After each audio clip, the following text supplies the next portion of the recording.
Momentum is back on our side. And then another international break happens.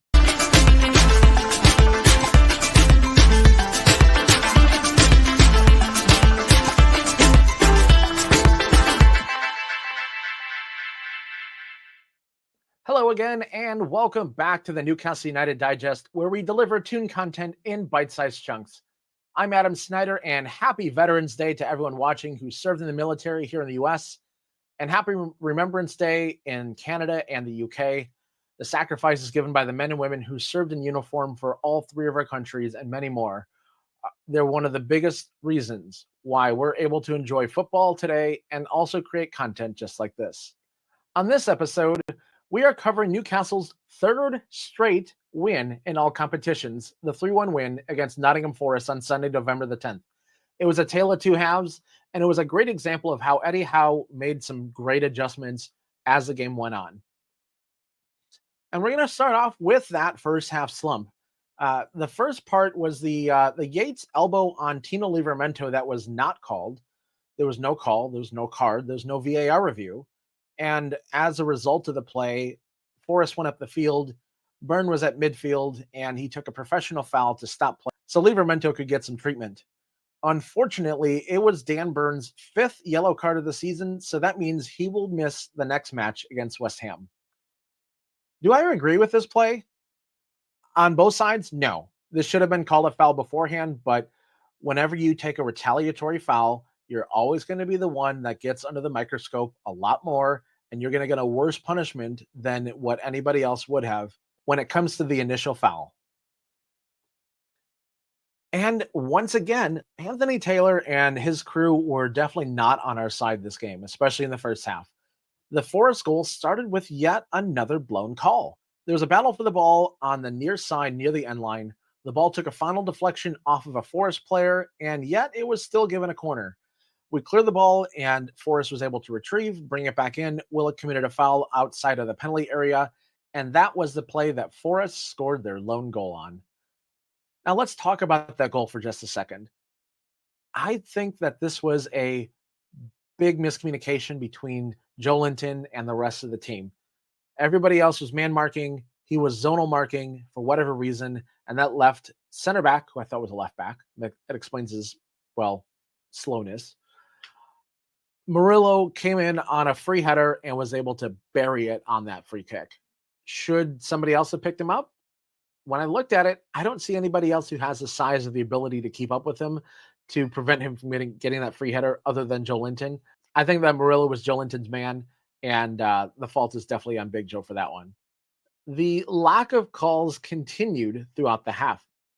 There were three plays that could have been potential penalty appeals, and none of them were given. In fact, these were pretty quickly reviewed by VAR, and they were not even given a second look. The first one was Joe Willock on the edge of the penalty area. He definitely had his Achilles crunched, and there was no call. There was Isaac that was on the break. I can understand why this one wasn't given a penalty because the foul and the contact initially began outside of the penalty area and his momentum carried him in. So I can understand that one. But the third one was Tino Livramento on the break, and I think that could have gone either way. If I'm a Forest fan and that gets called against me, I'd be pretty upset. And if it was reversing the call on us, I'd be pretty upset too. So that one I'll be okay with, but especially the Willock one, that should have been a penalty 100%, in my opinion. I don't know how Anthony Taylor, the assistant referee, and VAR missed that one. That one's inexcusable. But we went into halftime just 1-0 down, and we came out with a resurgence in the second half. The second half reminded me of how Newcastle typically starts their games. Fast-paced, pressing, really attacking, really forward-thinking football. And it really set the tone for the rest of the half. And lo and behold, we scored our very first corner kick goal of the season. It was a ricochet in the penalty area that bounced, and it fell right to Alexander Isak, and he was able to just pass it in off the far post for a goal. It was not the prettiest goal, but if you're desperate for a corner kick or a free kick goal, anything will do. And that's a good start for the rest of the season. And then we kept the pressure up, and then Anthony Gordon limped off in this later on in the second half. Initially, I thought that this injury would have put his appearance with the England team in doubt, but he showed up to camp today. So who knows how bad it was, or if it was just something that he just limped off and said, I'm getting subbed off anyway. I need a break. So hopefully he doesn't get injured further while he's with England. And we hope that he's back for the West Ham match in 2 weeks. And the Joe Linton golazzo came off of a counterattack. This is one of the keys that I had on Friday, not necessarily when it comes to the press per se, which is what I alluded to, but beating them on the counter is definitely where this came into play. You had play broken up on the left-hand side. You had Lewis Hall break it up, get it to Tonali, who found Isak, who found Joe Linton. He was able to draw two defenders in, make a quick cut inside to his left foot, and curled it in off the far post. It was a glorious strike that I really was not expecting to go in. When he took that shot off his off foot, I was not expecting that. And as soon as I saw it, I'm like, whoa, that was amazing. And hopefully it gets nominated for November Goal of the Month. It's still early on, but with a week off, it gives us more chances to get included on that, right? One can hope. And the third goal starts on yet another counterattack. And it was Hall and Harvey Barnes making a fantastic tackle on the left-hand side. And they were able to make a very beautiful link up between them and Bruno and Tonali. What an amazing play to set this whole thing off. You have the three of them linking up and that cheeky little back heel from Barnes back to Bruno and then streaking down the left side was amazing.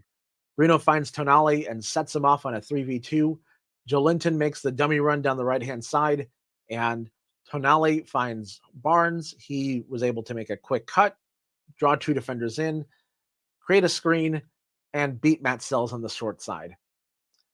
This was a great example of what I talked about last week, once again, where you beat them in your own defensive third, and then you have a quick build, take off, and you catch them off guard, and their defensive shape on the counter is not the greatest. This was another example where that was the exact case. One of the things that was a very interesting thing brought up in one of my group chats, shout out to you, John T. I appreciate you bringing this up. Eddie Howe did a wonderful job of rotating Anthony Gordon, Joe Willock, and Joe Linton in that right wing position.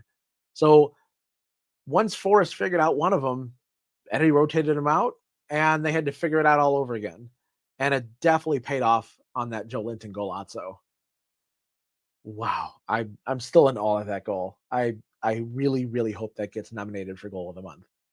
And now let's talk about my ratings for this game by position. And we're going to start in the back with Nick Pope. Nick Pope, I'm going to give him an 8 out of 10. He did well to command his penalty area when needed, and the saves, although they were few and far between, were very crucial. And the goal that he conceded was definitely not on him. I'm not going to blame him for that one. He was a dead duck as soon as that header was made. There's no chance at that one. Defense, I'm going to give a 7.5 out of 10.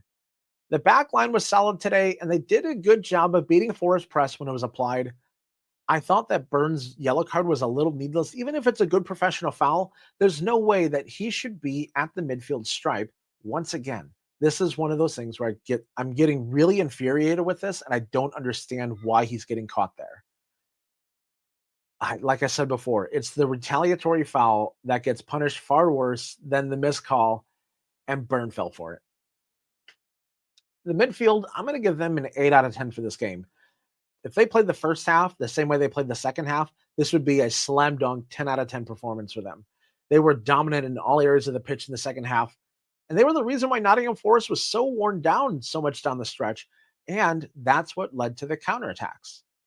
It was a breath of fresh air to see midfielders take some shots from distance, and Sandro Tonali had the assist on Barnes' goal.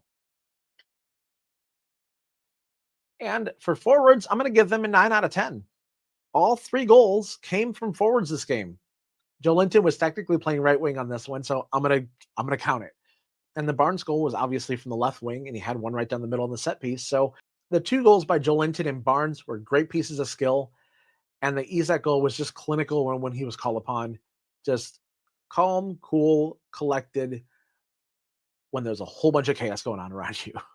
And on set pieces, even though we scored our very first corner kick goal of the season, I still have to give this one a 7 out of 10. Had we not conceded the Murillo goal, this would be a 10 out of 10 all day long because, well, we scored our very first corner kick goal. But the poor marking on Murillo's goal is what gives us a 7 out of 10. Overall, I'm going to give this a 7.9 out of 10. There was a very lackluster first half in this game, followed by a very dominant second half.